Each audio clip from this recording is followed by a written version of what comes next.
Welcome back to the channel. Rangers result in Europe, ABADA leaves Celtic, and a look ahead to this weekend's Scottish Cup. Let's get into it.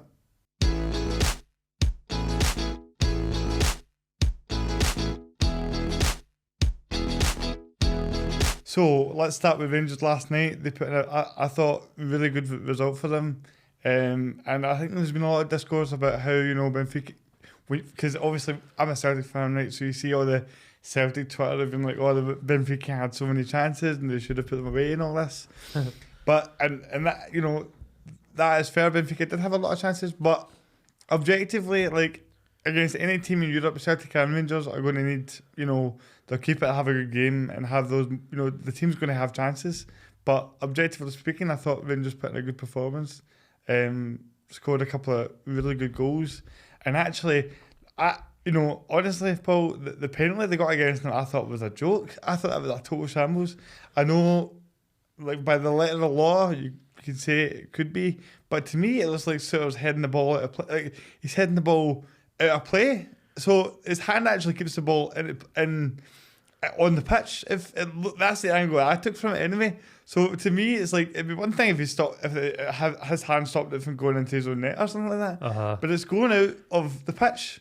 So it just seemed, I'm watching, I'm going, surely he didn't give, like, when I'm watching the highlights back, I'm going, surely that's not what they give the penalty for. So I was a bit, I thought they were really hard done by that. I thought it was a harsh penalty as well. I think, like, for one angle, you can't really see him head the ball. Mm-hmm.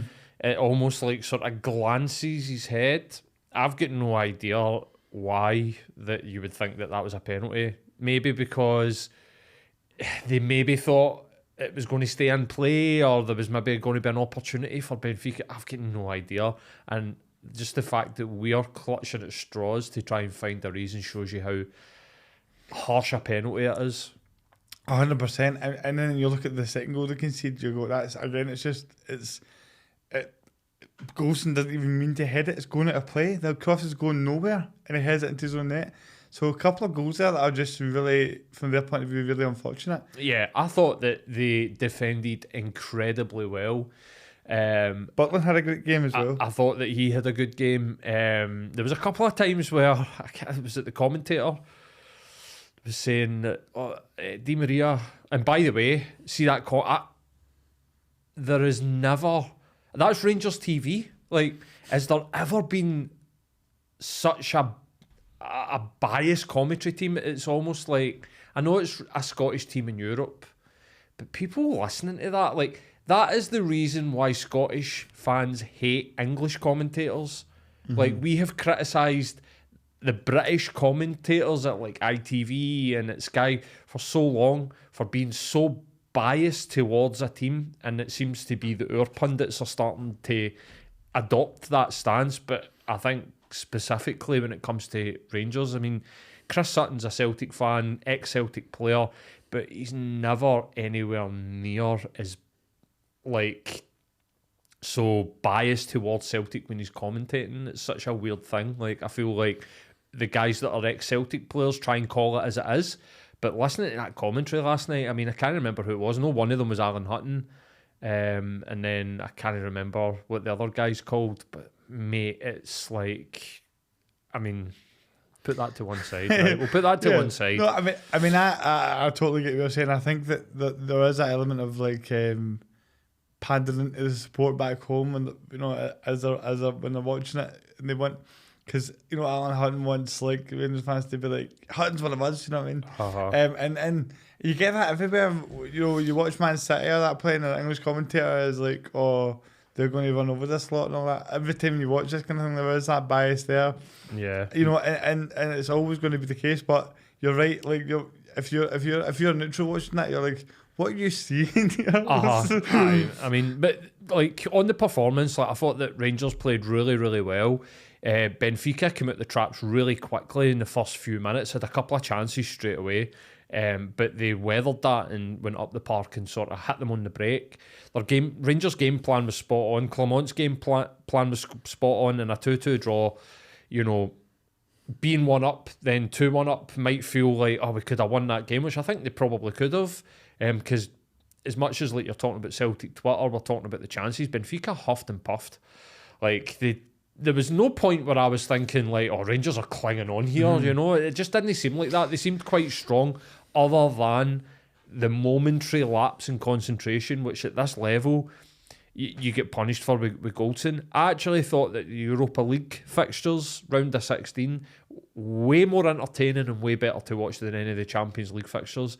I don't know what's happened with the Champions League this season, but it's boring. It's so boring. And I thought that the round of fixtures last night, even in the Conference League, Ajax versus Villa, you're like, that's a good game. I want to watch that game. Yeah. I didn't want to watch Man City play Copenhagen, you know what I mean? Or like RB Leipzig versus Real Madrid. Like, it's just like, you know who's going to win, you know what the outcome's going to be. But if you take like the sort of Celtic hat off, and we're both Celtic supporters, and you look at it, like Rangers did incredibly last night, and I can only look on in envy that they can go away from home and put in a performance like that. And that's something that's been happening for the past 3 or 4 seasons with Rangers. They seem to know what they're doing in Europe. We don't. So any Celtic fan that watched that last night and had anything to say about they rode their luck or bent up, I mean, get a grip of yourself. Like, they're doing something that we seem unable to do on the continent. So I mean, I can only applaud them. It's a great result. Looking at it in the balance of things, would I be surprised if Rangers won at Ibrox? Absolutely not. Like, Benfica looked like they were toiling. They looked like they were under pressure. They looked like they were trying too hard. They were. Their crowd seemed to turn on them come the sort of second half. So, and I think that they got a break when it came to the own goal. So, I mean, if I was betting and somebody was like, you need to bet on who goes through in this tie, I think I'd be maybe inclined to put my money on Rangers, as much as it fucking pains me to say that. No, I would agree, mate. I'd fancy them to go through. And, you know, just touching on what you said about the Champions League and the fixtures and things, I think that's exactly the reason why we're seeing the change in format next season. Because the gap between the top teams and everyone else is becoming so big that the format becomes boring until you get to the quarterfinal stage. And so it's that change seems to be coming at the right time, I think, for that's that. a good point. And fair play to them for being proactive in that sense. But talking about the actual, you know, the performance, I think Rangers have a very good chance of going through. But the question then becomes, if they do, you know, if Rangers do go through, how do you think this could affect the title race? In terms of, there's a lot made of, like, you know, how Europe can be difficult for the players and the fitness and the Thursday to Sunday type of thing. Yeah. And the fact that Celtic would generally speaking play first then and on the weekend. But you know, for as much as there's a lot of discourse about that kind of thing, I don't really buy into it too much, because I think that if you're winning in Europe, you get a belief from that. You can go and beat Aberdeen and Motherwell and all that. Do you know what I mean? So as much as I can see where people are coming from that, the difficulty of the Thursday to Sunday, I don't necessarily know it's as much of a benefit to us as people think it is, because the main thing for me in football is confidence and momentum, and if they knock out Benfica, I can't imagine them not taking belief from that. Yeah, I mean, I think you're right. If we look at it just purely on, like, what does it do to the squad? Like, you're right, like, it's different if you're going out on a Wednesday night and you're getting pumped 5-0 and then you're having to go and play Livingston at you know, the Tony Macaroni, or like you're going to play Kilmarnock on like the Sunday or whatever on a difficult surface and you're tired. And if you look at history, I mean, there was that time where Rangers had to go to extra time, and then we went to extra time with them at Hampden. They ended up winning both in Europe and at Hampden, and then they went out and put a team out in extra time. So they played 3 matches in 10 days where they went to 120 minutes in all 3 matches, and they didn't seem to do too badly. And so you're saying the Rangers are doping then? No, potentially get Lunston. But if you look at it historically, so if we look at us in 2003, we got to the final in Seville. We didn't win the league title. They got to the final in 2008 in Manchester. They didn't win the league title. Both of them went to the last day of the season. Rangers won it in 2003, we won it in 2008. And then the Van Bronckhorst year, we ended up taking the title and they went to Seville. So I think if you look at it in a historical sense between Celtic and Rangers, the further they go in Europe, I think it seems to maybe take away from the performances at the weekend. That being said, we're going to need to wait and see, because I'm intrigued to see what happens at the weekend. See how Rangers turn up at the weekend against Hibs in the Scottish Cup, and then see how that impacts them. Because, like you're saying, that momentum, actually sometimes playing twice a week keeps people sharp, keeps people fresh, but sometimes it can deplete your squad. You start to pick up an injury here or there, or fatigue starts to set in. And I think, like, especially in their back four and in the middle of the park, they're looking a bit thin. I mean, last night I think they brought on Ryan Jack, and no disrespect to Ryan Jack, he's a decent SPFL football player, or at least he was 4 or 5 years ago, but who knows what he's like now. He's barely played. Left and right back, I don't think they've got very many options or much depth. So there's a couple of areas of the pitch up front, centre forward, there's no depth whatsoever. So there's a couple of areas where if they pick up an injury, it could get tasty. But let's wait and see how it plays out. But would I be angry if they put Benfica out? And like I said to somebody last night, I was watching the game, they can go as far as they like as long as they don't win it. I don't care. Like, I hope it means that we win the league. Do you know? I hope it depletes them. Like, well, that's the hope. It's another interesting dynamic in what is set to be a very intriguing title race in the next few, the rest of the season. So it'll be interesting to see how it pans out. But you touched on the Scottish Cup. I feel like we sort of naturally go into that here. They have a really difficult game away to Hibs, and we have a home game at Livingston, which you would think, given the way Livingston are playing, is the ideal sort of tie for us, because as much as they've been a difficult team in the past, they're not having a good time of it. Now, in terms of how tight the league is and with Rangers in Europe, how does the Scottish Cup feel to you just now in terms of where does it rank in an importance level? Because I'm kind of in the mindset of, I think that the Scottish Cup could do a lot more for us than them right now. Where does it rank? Pretty low. I think the way that, for a Celtic fan, the way that we are playing, if it comes to the end of the season, would I be happy if we just won the Scottish Cup? Nah. And I don't care about a double. For me, this full season is about this new Champions League format and the potential windfall for either one of the two of Celtic and Rangers. There's a chance that, if we win the title, that they get through the qualifiers. If they win the title, that we get through the qualifiers. So we might both get there, but that automatic qualification is so important.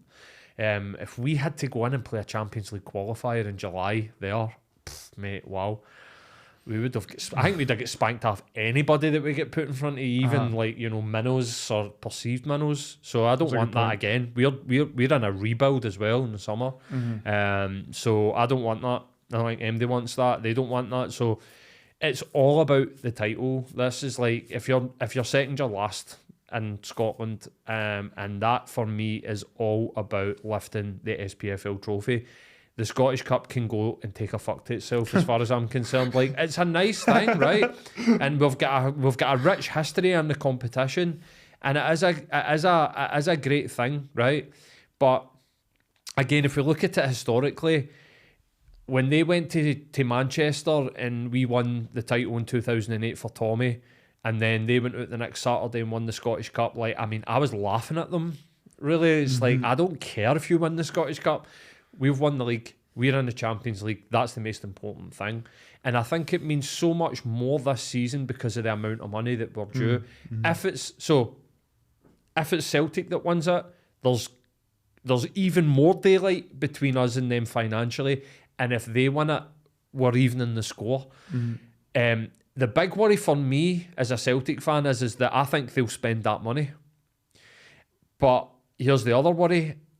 There's a part of me that's like, even if we do win the title, we're not going to spend that money. So I'm caught in between that of like, we'll put daylight between us financially, but what will that actually mean on the park? And looking at the way Celtic have recruited the last 2 years, I don't know if it will mean much, but I think if they do win the title and they get the, we're saying 60 million, let's say it's 40 million, 50 million, right, and it's been overinflated, I think they'll spend that money because they seem to go in like that and back their manager, and also like Clement seems to have a fair idea of what he wants for a team. So I think if we give them the opportunity to build a team with 50, 60 million quid, like I think we could win for a tough few years, but that's where it lands for me. It's such an important season.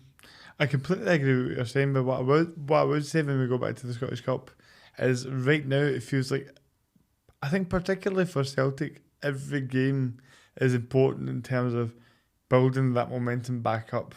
Because as much as the Scottish Cup doesn't feel important right now, if we go out at home and lose to Livingston, get put out of the Scottish Cup, that will do us no favours in terms of where the team's at and how the confidence feels going into these important league games. So as much as the Scottish Cup, in terms of a trophy, doesn't necessarily feel of the utmost importance right now, I think every game in terms of building the team momentum and actually the impact that it could have for Celtic going out and putting 5 and 6 past Livingston would be something that we could build on, hopefully.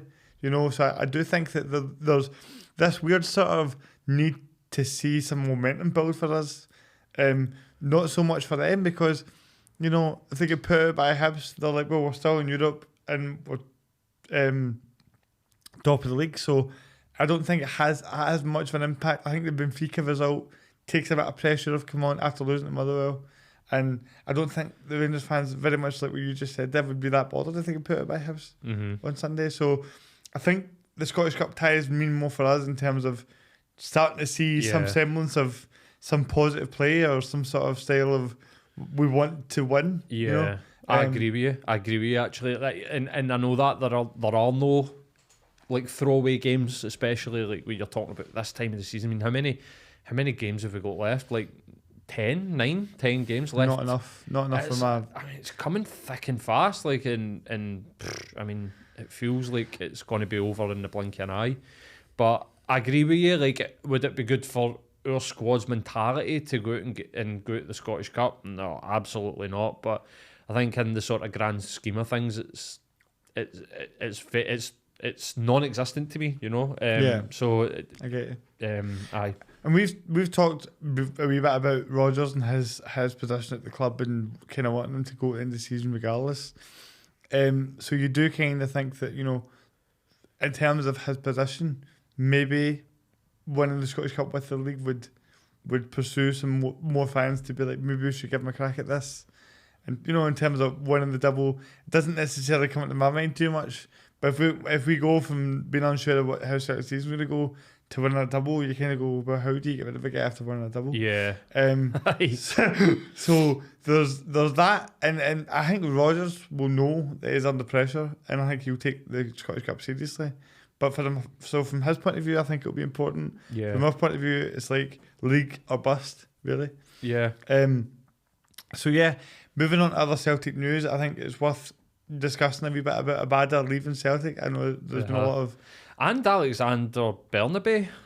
Yeah. The two players went in a day. Very, very random transfer when you look at the cover at the left back as well. Strange things have been happening at Celtic all season. I see that as a kind of worrying sign. Like, we'll talk about the Bernabe one in a second. But, I mean, did you see Abada's post on Instagram? Yeah, it was nice. There seemed to be a little bit of a reluctance to talk about the fans as much. Do you know what I mean? Like as you're reading it, I was kind of like, and I do feel for the boy because he is a young man and he's been put in a impossible situation, really. Yeah. When you've got, and I think there's a lot of this idea that Celtic fans forced him out, which is complete nonsense to me. Because the fans have backed ABADA from the minute he came back. Everybody in the stadium was cheering him. I was there. Do you know what I mean? I think the fans have been behind him, but I just think that everything that's going on with Israel and Palestine is a very its own world issue, and he's from Israel, and that his country aren't going to be happy with him playing for a team that are supporting Palestine, and it's as much as the issue is complicated, it is as simple as that.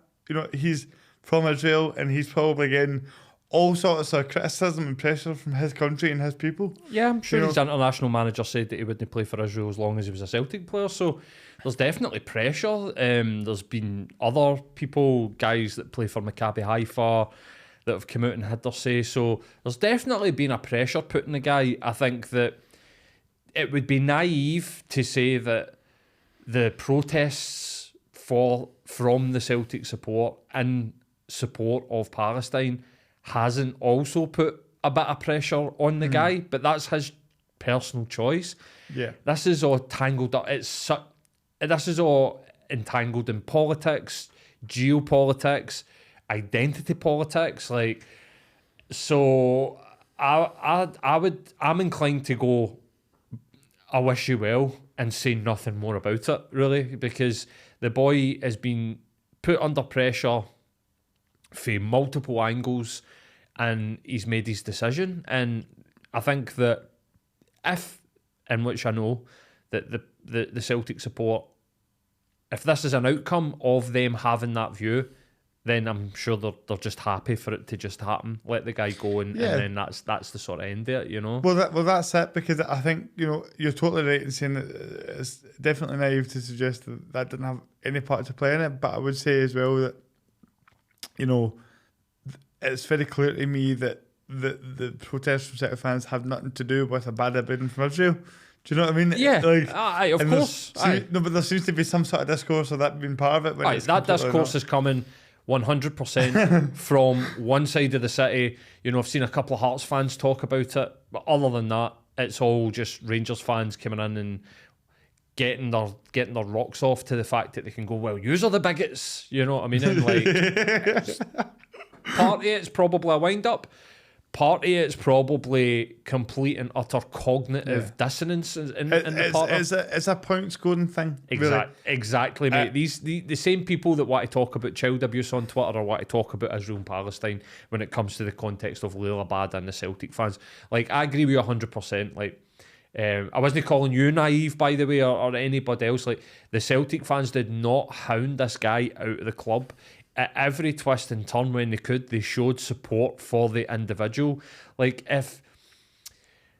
let's not get into Israel and Palestine, right? I was just about to start getting into it. Let's just leave it to the one side. Like, the Celtic fans have a right to protest in whatever way, and he has a right to disagree.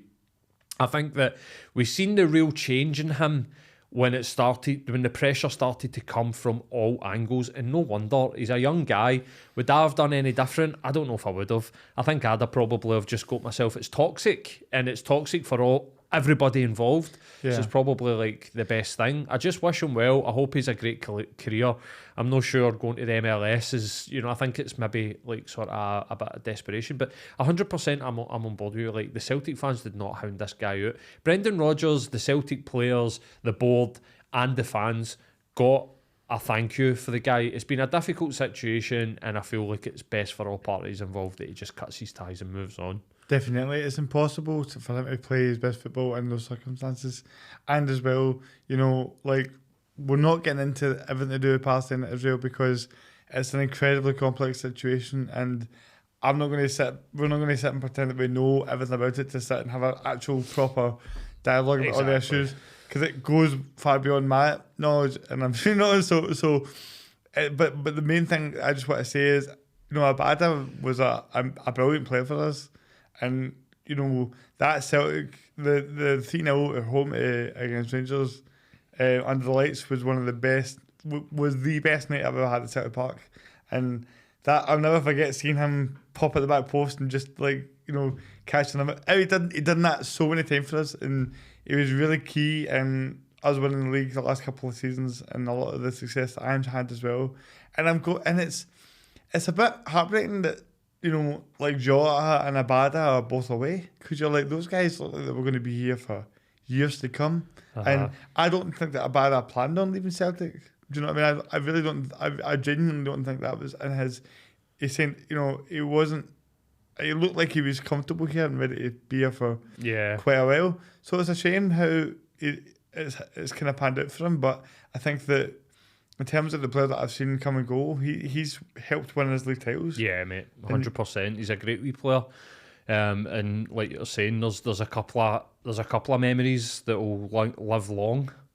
I think the guy that's been here the last sort of 6 months, he's clearly his head's not in it when you see him on the park and stuff. So, like I said, it's no good for him. It's no good for us if he tried to stick about and tried to thing me out. I think it is a real shame. I think it's a real shame the way that the game has been played against him by people in his own country as well. I'm really disappointed that football managers and other football players get themselves involved in a political issue. We always hear try and keep the politics out of football. Unless it suits your narrative or whatever. It's such a strange thing. It saddens me, but again, come back to what I said. I think it's best, and I hope he has a great time. And I'm sure he will rip the absolute arse at the MLS because he is a class player. And I thought that if we were going to be letting him go anywhere, it would be to the Premier League, but. It's no work to it. I mean, listen, we get a good fee from the result, £8 million. That's not bad for us, given the circumstances. Not 100%. Good I think we only return. paid like £2 million for him or whatever. And as well, like I do wish him well. And just to kind of finish up here and touch on Bernabe, there was a wee point I was going to make about everything that's going on with Celtic. It just all seems very odd, doesn't it? Because you've got Mark Lawwell when Rodgers came in. He was given it, the recruitment process is much better than when I was here last time, and things have changed, and we've planned things out and all this. He was applauding the recruitment process when he came in, when he first came back, and he was excited about it, and it was all to do with Mark Lawwell. Couple of transfer windows later, he's away, and we're signing guys like the Lagerbielke thing is still really confusing to me. Like in terms of these two players. We're saying they haven't quite cut it, but from what we've seen of them, they looked not that bad, you know what I mean? And you kind of wonder what has went on there? What has went on behind the scenes with these guys? Why? Everything just seems a bit... The timing of everything seems off. We've got one left, Bernabe is our only cover at left back, and you're selling him in the middle, when the transfer window's shut as well. Like, what is the deal with that? The only thing that I can think about is that from what Brendan Rodgers has seen him, he doesn't even fancy him as backup. And even if he is there, he's like, well, I'm still not going to play the guy. Like, even if Greg Taylor gets injured, he's not getting played. The Naroki and Lagerbielke thing, Marco Tilio, all of it, like, every signing, Yang, Kwon, like, weird things have went on. I don't know, man. I mean, like, the Naroki and Lagerbielke thing reminds me of... Do you remember the guy... You might be too young for this, but there was a guy that signed for Celtic in 1999 called Rafael Scheid. And he was a Brazilian centre-back. And he came to Celtic, I think he had like 7 international caps for Brazil. And mate, it was basically like a scandal. It was called Caps for Cash, where... in Brazil, within the league, they found out that the Brazil national team were giving caps to players so that they could go to Europe and be sold, basically, as a Brazilian international. And it was... Celtic were a victim of that. I think we paid £5 million in 1999, or 2000. I think it was 99. I think it was John Barnes that signed them. And it was totally like our pants get pulled down with... basically getting lied to. Here is a Brazilian international defender, and the guy turned up and he was absolutely shocking. I mean, I think it was like Dewey.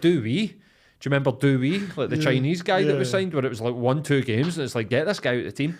Now, I'm not suggesting that that's what's happened with Lagerbielke or Naroki, but something's weird here. Like, either Mark Lawwell has got a deal with some agent that's bringing these guys in, similar to the guy that brung in like ABADA, and that was the same guy that signed Wanyama, and like he was a big guy under like Lennon. We seem to go to this agent and take all of his players. But I mean, when you hear about like guys like Luis Palma, who they've basically like, and even Adam Ida, like Brendan Rodgers got a phone call on the last day of the season from his agent being like, can you take this player? That to me is really absolutely unacceptable for a club the size of Celtic. Amateur hour, exactly, mate. That's what it is. Amateur hour. We are waiting on people to come to us and go, why do we not know who these people are. Why have we not got a list of people extensive? 2 or 3 people in every position. We're like, we could go and sign him, we could go and sign him, we need a left back. Why do we not have a short list of 5 players that we want? It's just strange, and it just shows you the lack of actual cohesive management, and the running of the club has been done by a bunch of people who do not know what they're doing. Mark Lawwell, when he came in, and even in his resignation tweet on the statement on the Celtic website, they were like, basically thrown Ange under the way. He was brung in by Ange Postecoglou. This was like green lit by Ange. That guy, I mean, it's like head of scouting at the City Group, and it's like that guy has never signed a player for Man City. Like, he's basically like, it's like being the head of a charity or something. And I think before that he ran a cricket team or something stupid, something crazy, man. It goes to show that it's just, they've got their own it's like a boys club of who they want in. Mark Lawwell, it's and as well, even going as far back to when Ange came in and they had the guy from the rugby that was going to be this new thing for us, and then they just left it out of nowhere. What was his name? What was it? I can Dominic something. I can see his face in my head. He was going to be this, he was going to change everything, and then he just left after like a few months or something like that. Which again was also strange. So there's a lot going on, and this is something that I think we'll maybe do a kind of separate video for this and dive more into it. But there is a lot of things that need to be worked on behind the scenes in terms of who's doing what, modernise the recruitment system a little bit, because it's very to not even have lists of players for as big a club Celtic are in this modern football era is such a worrying thing, because we're talking about why Celtic don't spend the money when they have it. It's almost like they don't know who to spend it on. And that's a huge problem when you think about the access football has now. So again, that's a topic that I think we can spend a bit more time on in a different video. But let us know what you think about, obviously, how Rangers played last night and how it affects how their European run could potentially affect everything going forward. Scottish Cup coming up this weekend. Where do you rank the Scottish Cup this season? And of course, the whole situation with ABADA. Did Celtic handle it right? Could we have done anything better? Let us know what you think, and there's plenty more content going to be coming. I hope you're enjoying it so far. I have booked it. I have messaged a few podcast guests to come on and get some interviews going on, so we will have that content coming in the next couple of weeks. Stay tuned for that, and please do subscribe if you haven't already. Thank you again for watching, and we'll be back soon.